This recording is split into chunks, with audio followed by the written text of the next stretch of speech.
everybody. Thanks so much for joining me this evening. I'm Asalah.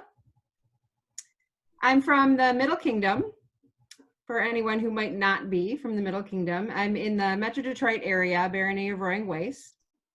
And I've been playing for, gosh, it'll be 18 years this July. And my persona and my main area of research is Persian studies, but Persian accessories to be specific.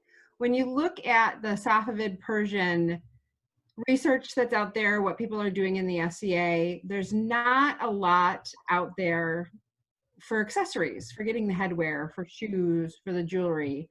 Not a lot readily available to just go out and purchase or find the information to go and make your own, like there is for a lot of the European time periods and personas. So that's where my passion and my research has brought me. It started with henna. So that's the other area that I also research, which is also considered an accessory, a makeup, or jewelry even. So that brought me into the accessories. And it was really because I wanted all the stuff, you know? I wanted to have all of those pieces to complete the whole outfit. So that's what brought me to this.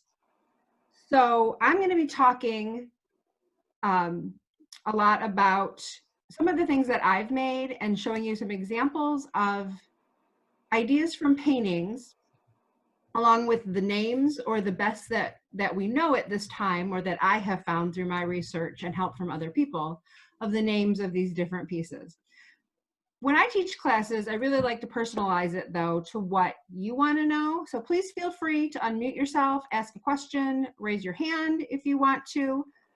My background in teaching online is teaching children English as a second language. So I tend to look right at the camera to keep eye contact.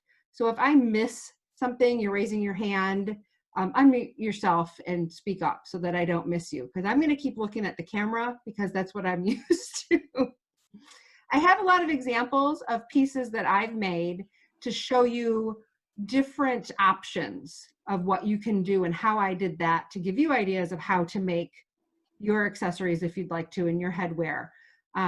So if you're able to put it in speaker view, that will make me larger when I'm talking, or whoever's talking larger on your screen, so you could see what I'm showing a little bit better, rather than it being in this little Brady Bunch window space that I have here. Before I start, does anybody have any questions? Anything specific you want to know or learn or ask?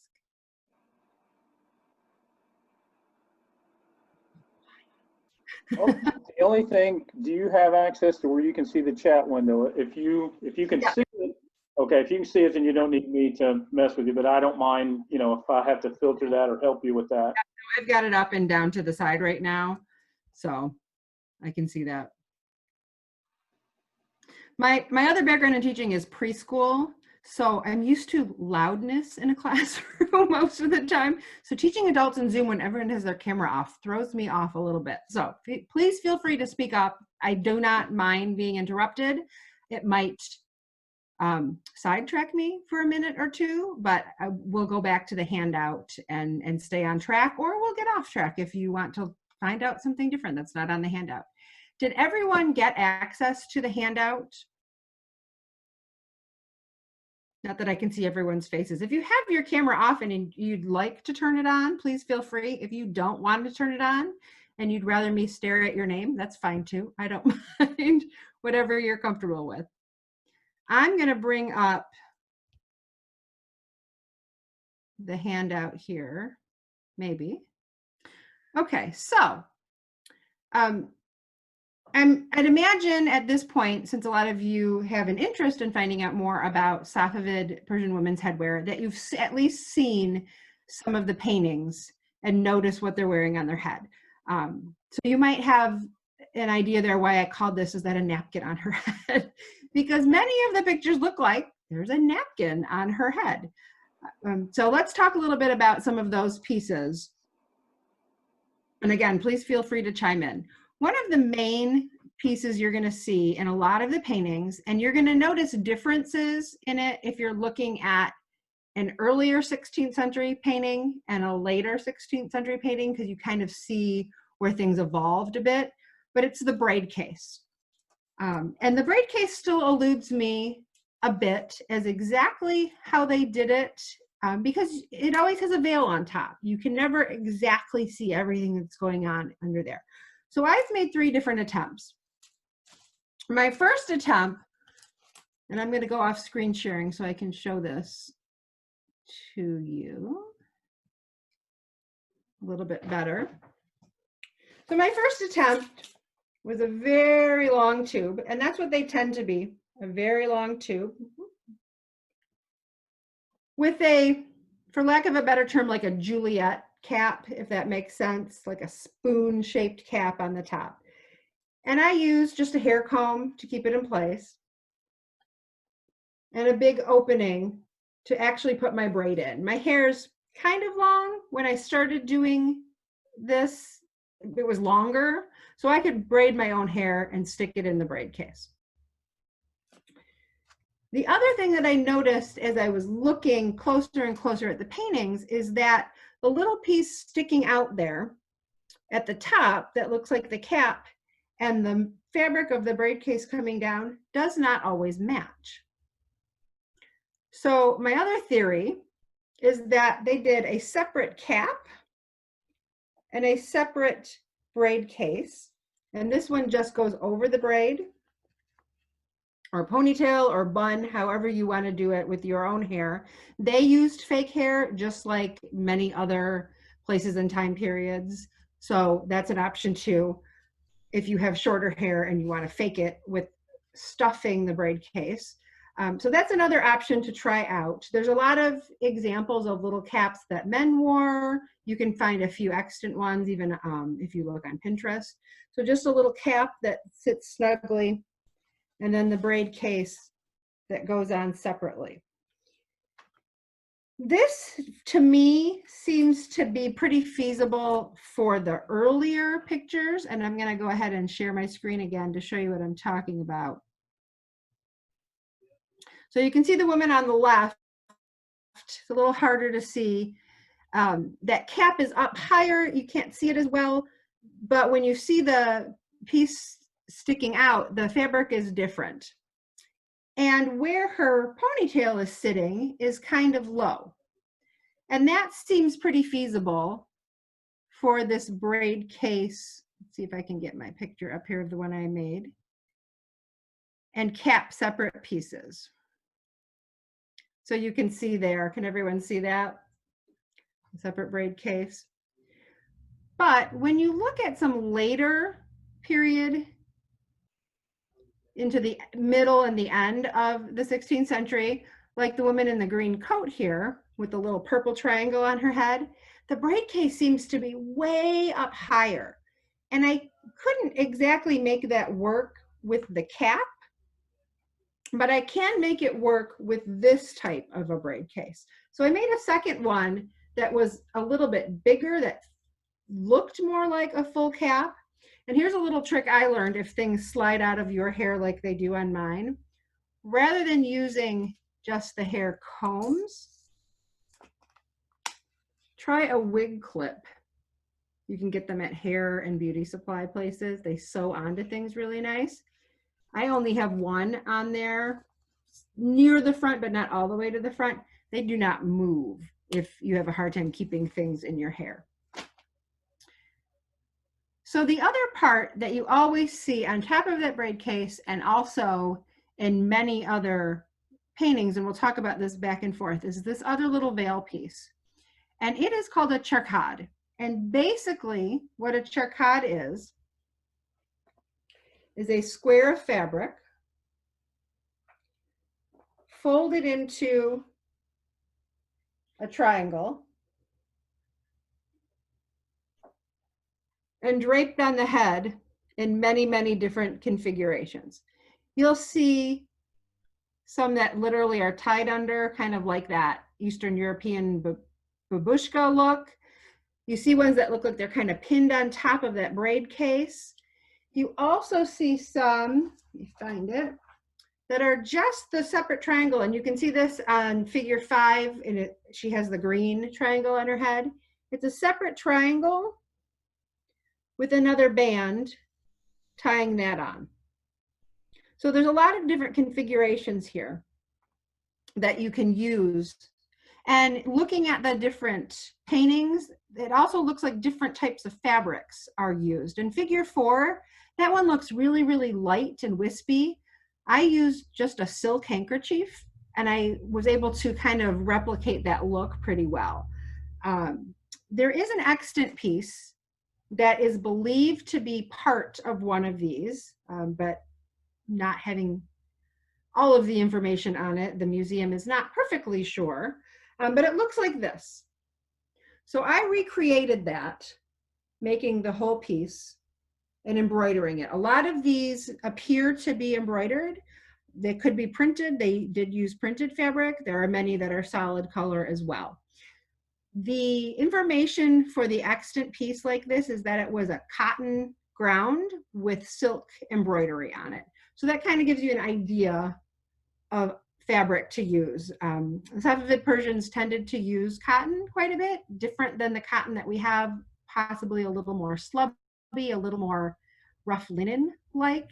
They also use silk. They also use lighter wools.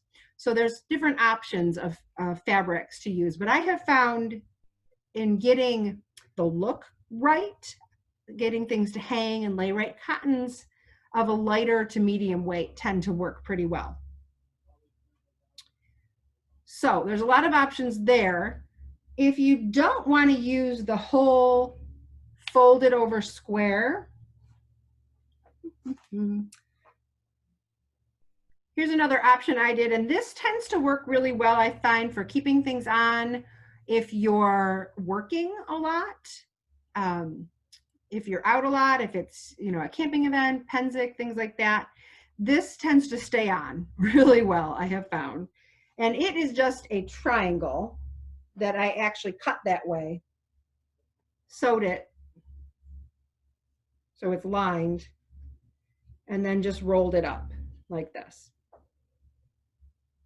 You just put it on, tie it on the back, stays pretty well all day without slipping very much.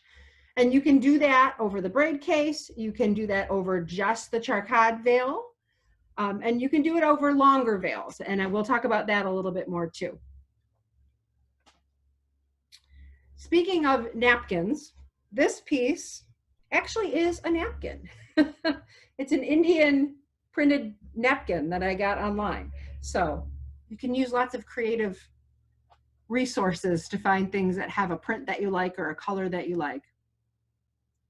Any questions before I move on to the next element?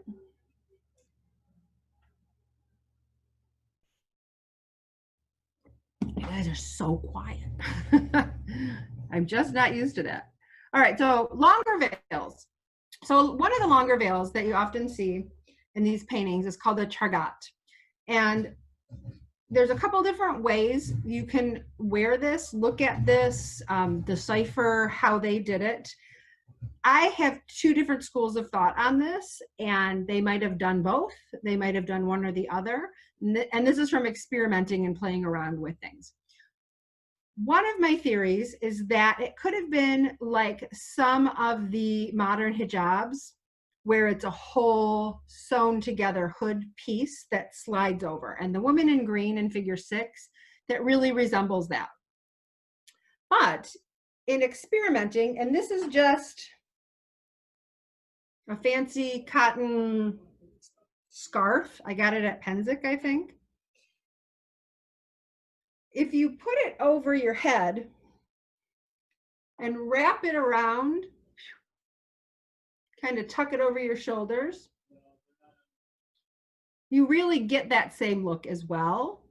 And you have a lot of options of scarves, you know, big pieces of cotton. I have a piece of linen. I have a silk veil that I use this way. In looking at the paintings, you'll see all different colors, and you'll see different degrees of sheerness. Some of them you can kind of see through, so that might have been a sheer silk or a thinner cotton, which they did use. So you have a lot of options to play around with those. You can even see this woman in figure 7. It looks like she has 2 layers of that, one that's hanging down more over her shoulders. So you can play with that too. And in this option, as in the woman in figure 7, you can tie that chakad right over the top. And this is what I tend to do most of the time. If you've ever seen me at events, I often have on a veil that I might wrap around, or I might just leave hanging in the back.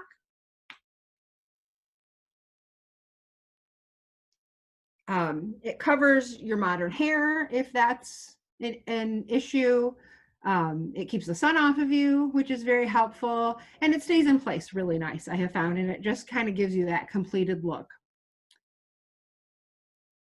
Another longer veil option is the Chador, and what that is a really long veil, and from what we see in some of the paintings, it's kind of hard to tell always, because a lot of the paintings were painted for royalty to be hung in the palace. So you're seeing a lot of scenes either depicting poems and epics from the past, characters in history or characters in epic poems, or you're seeing people in more of a palace setting. So they're not outside.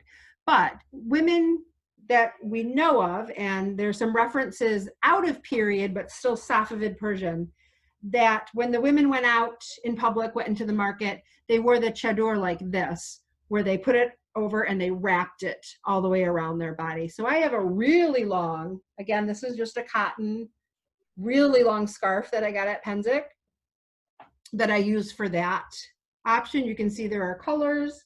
You could also do this, like I said, in silk. I have a silk one. And it's just a lightweight silk veil that works too. It does not stay on my hair very well. It likes to slide because my hair is pretty slick. But that's another option. And I also have a very long, I believe it's like a hanky weight, a 2.5 weight linen that I use, and that works really well at Penzic to keep the sun off, especially when opening ceremonies are on the battlefield. It's very helpful. Figure 7. Yeah, it could be satine. It could be that. That's an option too. You know, all these paintings are just a static little snapshot. Some of them are portraiture, and some of them are not. And some of them are really tiny. So it's always, it can be difficult to tell, but it could be. She could have had, you know, the veil on and then put on the chador to go out in public. It's a possibility, and it gives us options of things to do to resemble the paintings, and find different things that will complete that look of our outfit. The other thing to keep in mind when you're looking at these paintings is they're paintings. They're not photographs. They're not always necessarily true to life. The painters often took a lot of artistic license depending on what the subject matter was. So some things might not be quite right, but this is really all we have. There's very little extant clothing and pieces left from the Safavid period, 16th century. If you're looking a little bit later, because the Safavid period spanned longer than what we research in the SCA, there are some extant pieces where the fashion changed a little bit, but there really isn't anything tangible much. There's a few pieces here and there and fragments. So even though the paintings might not be the best primary source, they're what we have. So that's what we work with to kind of get the idea, to get the feel. And when I'm putting outfits together, that's kind of what I'm trying to emulate is, does it look like the painting? Does it have the right colors? Does it have the right print? Does the fabric hang the right way, looking like that? So looking at the hand of the fabric to get it to hang right. So those are the different pieces of the veiling, the braid case. One more piece that I didn't talk about that you can do with all of these layers with either the braid case or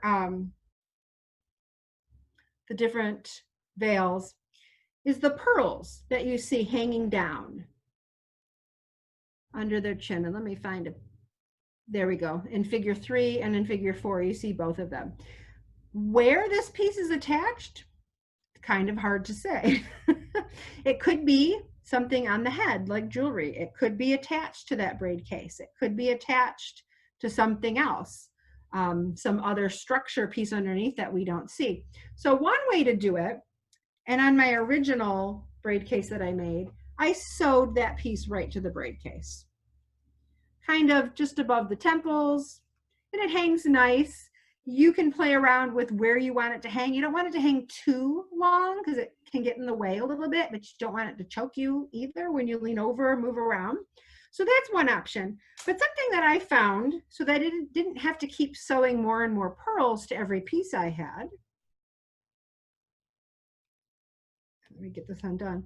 I attached mine to a safety pin, just a small one, just with jewelry wire and jewelry, the crimp beads or other different jewelry pieces, whatever you would like to use. So I can now move that from piece to piece. So I can put it on the Chakad, which I tend to wear often without the braid case. So I can pin it to that, or I can pin it onto the braid case. So I don't have to have one for every single piece. I could have one or two different ones, maybe slightly different lengths, and just move it from piece to piece. So it's a lot more versatile that way. Someone else I saw did it like with clips, I think, rather than safety pins. So that's another option. So play around with that, see what works for you. I tend to do the pearls more if it's a fancier kind of event, like a 12th night or for court, things like that, not necessarily for moving around in the day. If I have a meeting to go to or something, I might do it. So it gives you, again, more options, more variations in the look of what's going on with your headwear.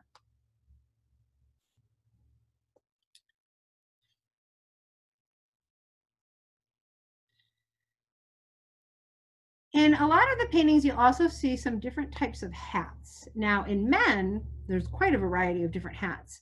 With the women, you don't see a lot of different ones. You really see this main hat, which is a Taj Kula. Taj is hat.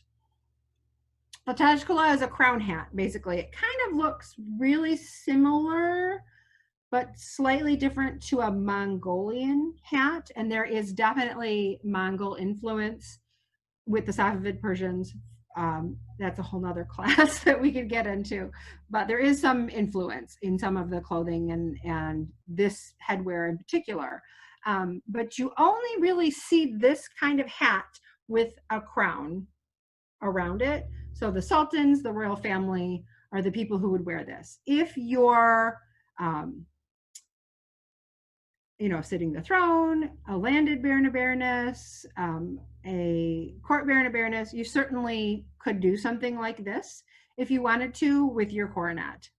I have never been any of those, so I have no precedence to wear any coronet, so I don't have anything like this, but I would love to make one because I think they look really cool. This is another Taj that has a little bit different. It's not quite a full rounded crown or coronet. It's this kind of a tiara. We tend to call it a fishtail Taj Kula because the really cool curved fishtail looking pieces that come off the end. If I ever have the ability to wear a coronet, this is what I want to make myself because I think they're really, really cool.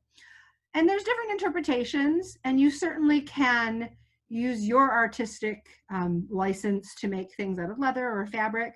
But from my research and school of thought, looking at different pieces and things I've read, I believe those pieces are metal. So it was really a coronet. It was someone in the royal family, that type of a thing. This painting, you get a really good look at her pearls and her earrings and that cap piece there peeking out under the hat. So really take a good look at paintings. It's really interesting. The more and more you look, the more things you find that you might not have seen in a painting that you looked at 20 times before. when I was just looking at the garb, the coats, the colors, the fabric, there were so many things I realized I missed when I went back and looked at things again for other pieces. So take your time when you're looking. And at the end of the handout, I have all of the paintings or partial paintings in here cited. If you want more, please feel free to contact me. I have a lot that I have saved on my Pinterest page. I have some books. So if there's something specific you're looking for that you don't see a lot of, hit me up and I'll help you find it, because doing research is my other geek out part of the SCA. Then you see a lot of just tiara type little diadem pieces. A lot of them are really similar looking to some Roman diadems, which is really interesting. So you can see here, and really in all of the things I've seen, everything looks to be metal. Things are shiny or gold. I haven't seen a lot of silver ones, but you can see a couple here, and there's a lot of other little examples. And usually they're kind of small. They sit on the front here, and you see the braid cases and the veiling out behind them a lot of times as well. So again, court baroness, landed baroness, you can certainly use these stylings with that. Another little piece that you often see, and you see this on the men's turbans as well, and you see something very similar in Ottoman clothing as well on their tarpouche hats and on the men's turbans, is the egret. And what this is just a little feather plume. Sometimes it's short, sometimes it's huge. There might be some metal work adorning it, like a pin possibly, or a little piece that the feather's sitting in. Sometimes you also see in the folds here in front, just a flower stuck in there. So that's another option too. And again, it's just another thing to add a little bit more fanciness to your headwear, what you're wearing, and play around with it. At the end of the handout, I have a lot of examples of some of the things that I've made. So you can see here the Chakad and Egret. This was just an eaglet piece, like cording ending, that I glued a pin onto, glued the feathers into that. So that's an easy way to do that. You can pin it on, move it between different pieces. And again, you can just see some of the different ways. A lot of these are pieces that I showed you right here as well. You can just see the different ways that they're layered, used. You can do a lot of different things with it. You guys are so quiet. It's making this class go a lot faster than it does in person. Questions, comments, things you want to know?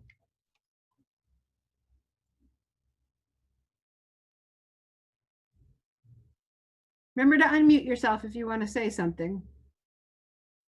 Is that bottom left picture of you with the embroidered charquette? Oh, yeah. Is it just laying on top of your head? It's pinned onto the braid case. Oh, okay. Yeah, it's just a veil pin pinned onto the braid case. Mm-hmm. Okay, thank you. And that's what I do with the braid cases. And now I lost it under all of my pieces here. The little cap, if I were to wear that, here it is. You can just pin those other layers on top. And you can wear multiple layers of that Chakad. You can see that in some of the paintings. There's multiple layers. One might be tied under the chin with another one on top of it. Some different lengths of them. So there's different options to play around with.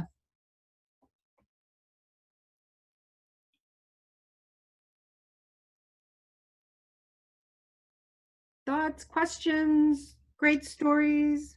So tell me, how do you get your braid into the braid case? It looks like it's a very fussy thing, and I do have hair to do that with, but it looks like it could be a challenge to force my braid into it too. That is a very good question. And yeah, I had to play with it a lot to get it to work. One of the things I had to do was kind of adjust the opening here so that I had enough room to get it in. And then once I started to get it in, I make sure I have it braided as tight as I can, and down as far as I can where the rubber band is at the bottom. So once I have it started in, I kind of do what you do when you're turning a casing, where I hold my hair and pull and hold and pull and hold and pull. And my hair really only probably goes down not even halfway on the braid case. So this one used to be stuffed, but I found it was too heavy and it would slide off my hair, partly because, like I said, I have very slick hair and things don't stay in it very well. So you can play around with that if you want to stuff it or don't stuff it. The other thing that I've done a few times is I've just done a bun. So it looked like it was stuffed in, but the bun was tucked into it. Gotcha. And then when you put the layerings of the veils on, you don't see that.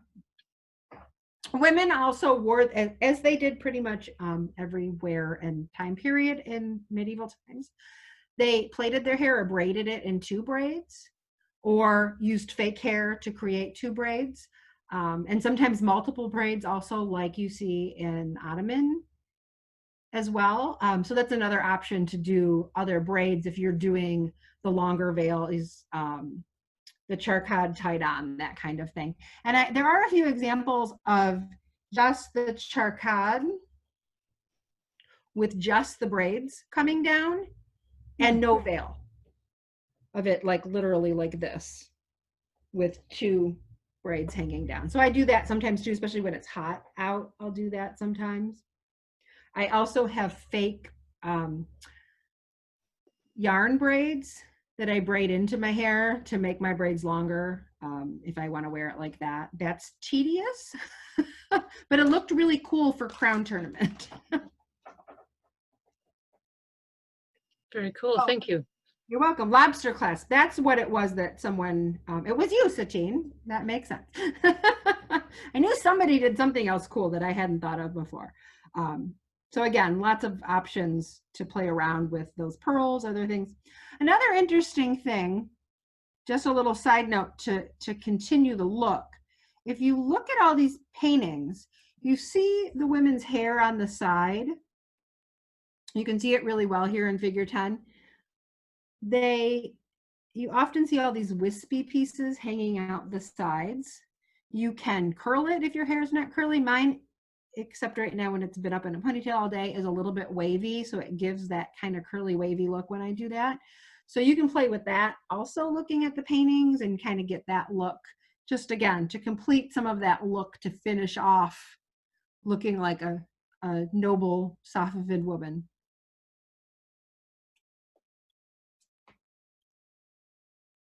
Any other thoughts, questions, comments, ideas you've had, or things you've tried that you'd like to share? What do you mean by pearled headdresses? I'm not sure if I've seen that.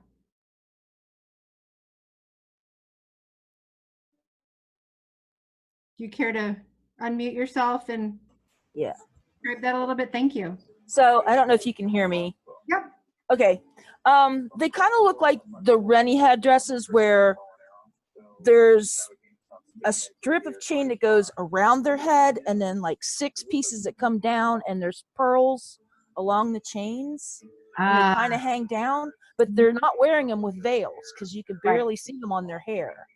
And it's the only time I've ever seen that. There are similar things that you see with Mongolian. Okay. So it could be something like that. I will look for that.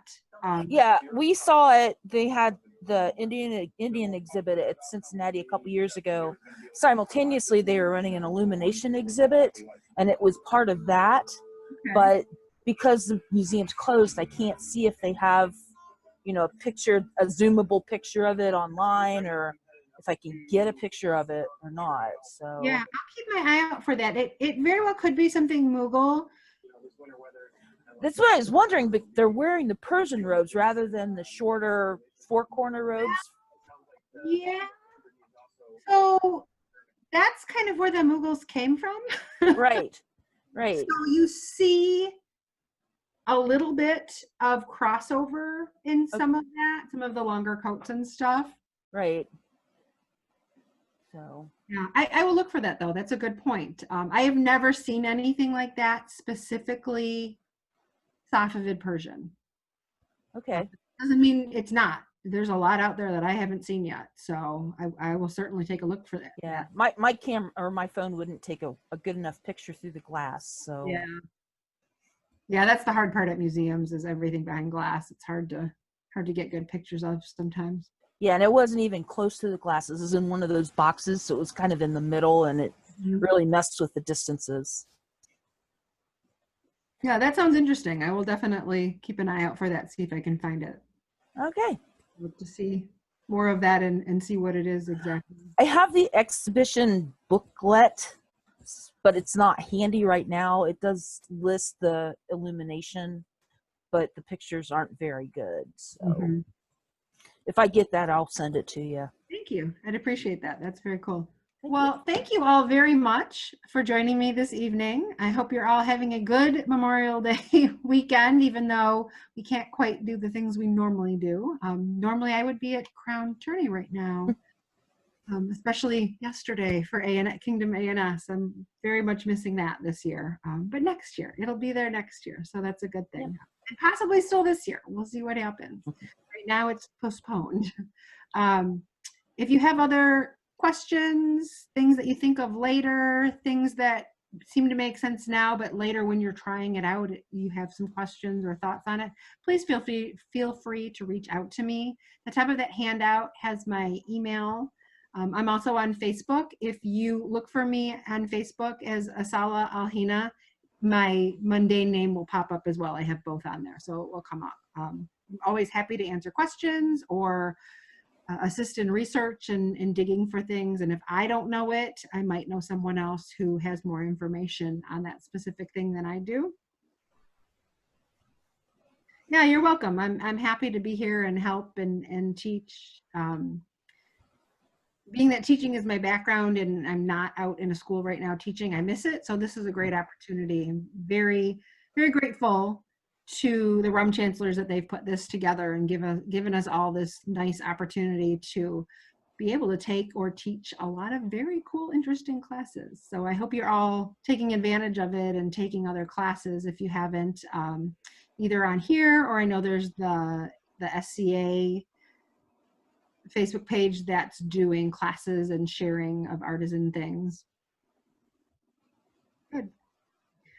Well, everyone have a great night. Again, feel free to reach out to me anytime you have a question or just want to chat about something. And hopefully we'll get to meet in person sometime if we haven't already. Have a great night, everyone. Thank you. Thank you. Thank you, everybody. Thank you. Have a good evening.